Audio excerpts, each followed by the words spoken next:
Hi there. I'm back again with another chapter of John, the Gospel of John. I will be reading the 9th chapter, but before I do that, there's this book I found, which I did have, I just hadn't read it that often. And it's got like, not quite Bible verses, but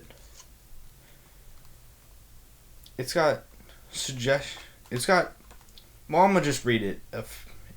For every day it has a page of stuff that's not taken directly from the Bible, but it is stuff that is supported by the Bible. So, and it points to verses at the bottom. It what's the word for it? Whatever. It quotes verses at the bottom. That's the word for it. And it's June 19th. It's Juneteenth. I am the firm foundation on which you can dance and sing and celebrate my presence. This is my high and holy calling for you to receive it as a precious gift. Glorifying and enjoying me is a higher priority than maintaining a tidy, structured life. Give up your striving to keep everything under control. It is an impossible task and a waste of precious energy. My guidance for each of my children is unique. That's why listening to me is so vital for your well-being. Let me prepare you for the day that awaits you and point you in the right direction. I am with you continually, so do not be intimidated by fear. Though it stalks you, it cannot harm you. As long as you cling to my hand, keep your eyes on me, enjoying peace in my presence. And it quotes verses Psalm 5:11, Ephesians 3:20 through 21, Jude 24 through 25, and Joshua 1-5. So those are the verses and stuff it quotes there. You can read that on your own time if you have time to read that. Although I guess God is the reason why we have time. So really, why am I not glorifying Him every second of the day? I'm going to get a pen so I can... If I can find my pen. There's my favorite pen.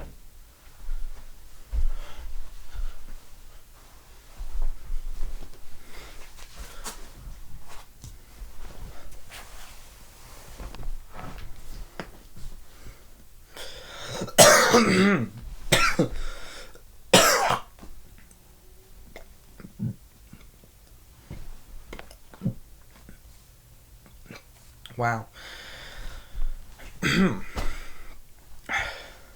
So the heading above the start of chapter 9 in my Bible, it says healing the man born blind.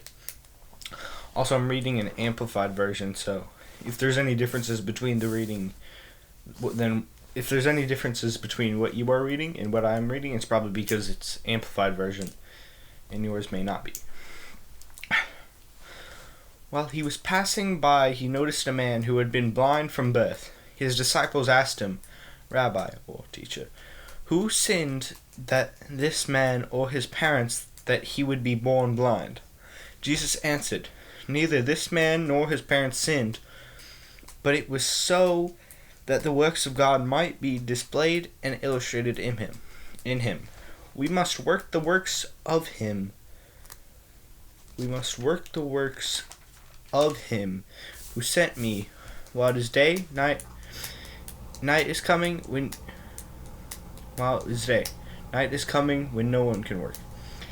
As long as I am in the world, I am the light of the world, giving guidance through my word and my works. When he had said this, he spat on the ground and made mud with his saliva, and he spread the mud like an ointment on the man's eyes. My mother taught me about this she told me about this specific miracle not too long ago. And he said to him, "Go wash in a pool of Siloam," which is translated sent. So he went away and washed, and came back seeing.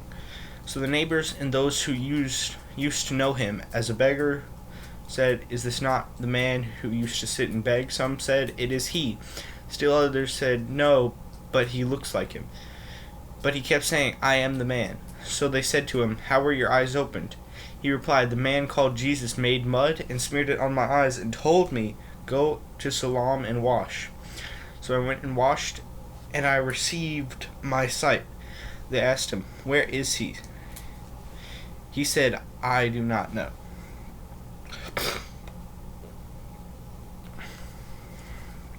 All the miracles in the Bible pretty much happen because if you do exactly as Jesus said, he will always give you miracles if he means to.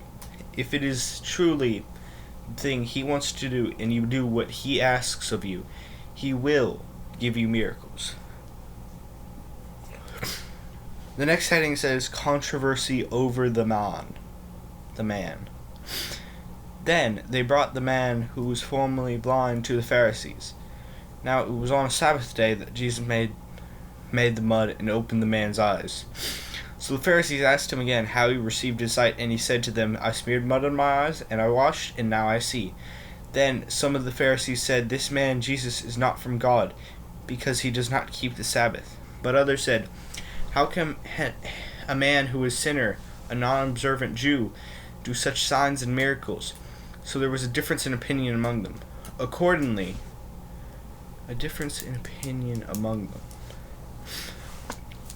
I remember reading somewhere in the Bible some verses about it saying, "I did not come to bring peace to that Jesus said, "I did not come to bring peace to this world, but I hoped it was separated. A family of 5, 2 against 3, a brother against sister, mother against father." And if I remember right, it's talking about he wants to bring true followers of Christ and those who think they are. He wants to make a clear difference between true followers of Christ and those who believe they are but are not. And I believe that's what those verses were talking about that I quoted. Accordingly, they said to the blind man again, "What do you say about him, since he opened your eyes?" And he said, "It must be that he is a prophet." However, the Jews did not believe that he had been blind and had received his sight until they called the man's parents. They asked him, "Is this your son who you say was born blind? Then how does he now see?" His parents answered, "We know that this is our son and that he was born blind. But as to how he now sees, we do not know, or who has opened we do not know or who has opened his eyes. We do not know. Ask him and stop asking us. He is of age, he will speak for himself and give his own account of it." His parents said this because they were afraid of the leaders of the Jews, for the Jews had already agreed that if anyone acknowledged Jesus to be the Christ, he would... One second. Apparently I forgot to unpause this, so back to verse 23 again, because that's where I left off. Because of this, his parents said, "He is of age, ask him." So a second time, they called the man who had been born blind and said to him, "Give God glory and praise for your sight. We know this man Jesus is a sinner separated from God." Then he answered, "I do not know whether he is a sinner separated from God, but one thing I do know is that I was blind and now I see." So they said to him, "What did he actually do to you? How did he open your eyes?" He answered, "I already told you and you did not listen. Why do you want to hear it again and again? Do you want to become his disciples too?" And at that remark they stormed at him and jeered, "You are his disciple, but we are disciples of Moses. We know for certain that God has spoken to Moses, but as for this man we do not know where he is from."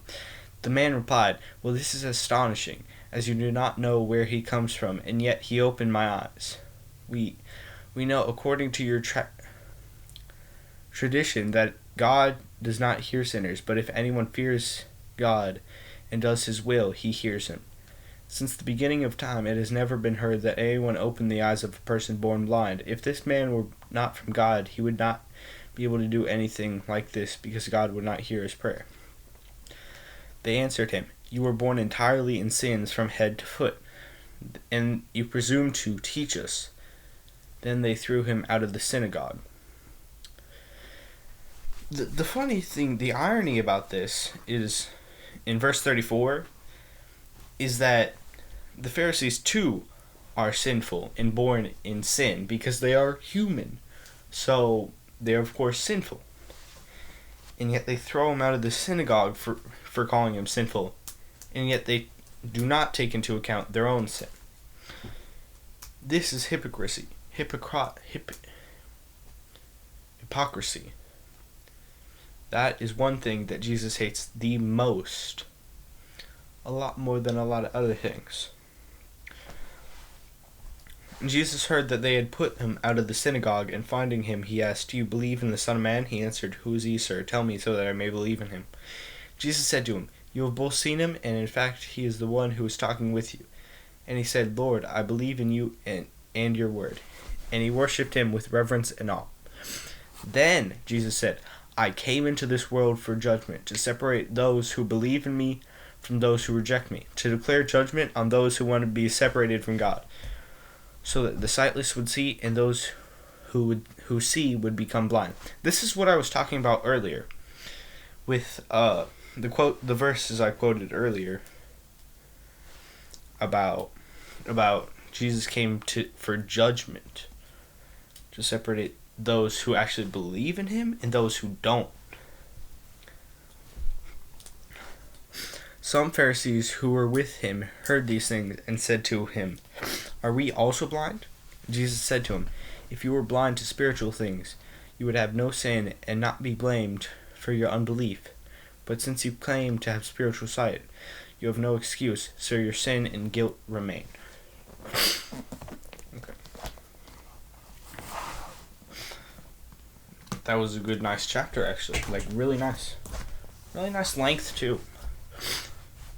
And because I have my trombone out right now, I feel like playing something.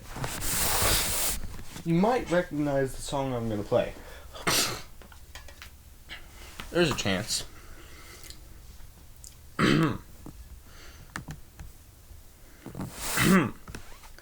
It's called "From the Start" by Lofi? Whatever.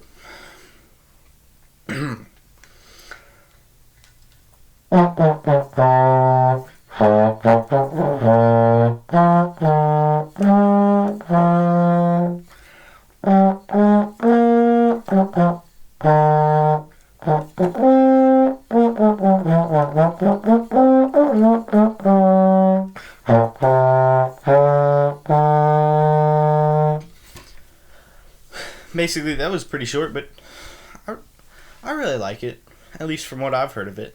It's a pretty nice song. Pretty calm, too. I mean, there's only like one hard part there, which I did mess up. Wasn't that difficult, though. Although there is this song that I know from memory, which I like even more. You might recognize this, too.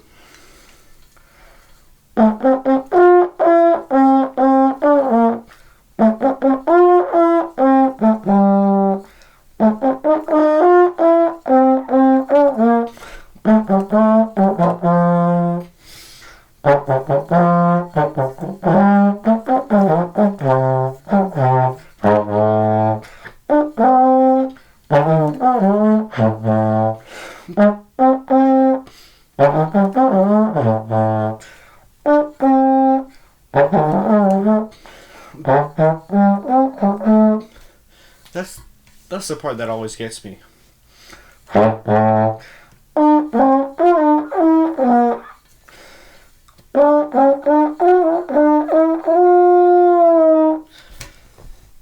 that's what apparently it says in the music that I found, but it doesn't sound quite right. I don't know. I could be wrong. There's also this other song, which I found like really catchy. I actually have sheet music for it, and I was playing it in the Blue Room at 18th and Vine this one time. I really like going to 18th and Vine and playing. You know, it's a really nice place. Like a really nice place. And I have it in here. It's just going to take me a second to get it out.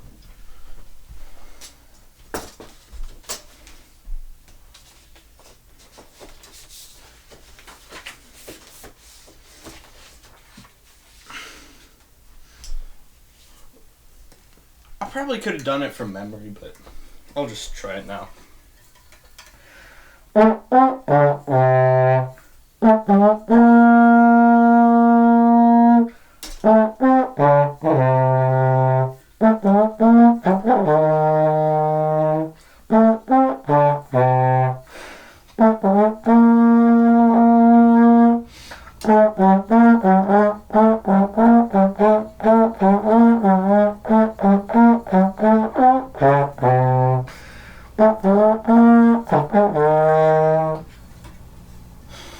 That's it. That's just the entire melody. And then after that, it's all rest. So. And that rest is pretty much just the solo section, which is solos are play whatever you want. It's the improvising section. Solos aren't technically improv, and improv isn't technically solos. Solos don't always have to be improv, but solo means that you're playing by yourself, which is obvious, of course, but improv can be with several people. It can be a duet of improv, actually. Although it makes it harder because the people already wouldn't know what they're going to play, and then they have to both improvise into something that sounds good together, which I would assume would be pretty difficult, but I think I've seen it done, if I remember right, even with entire bands. It's really impressive.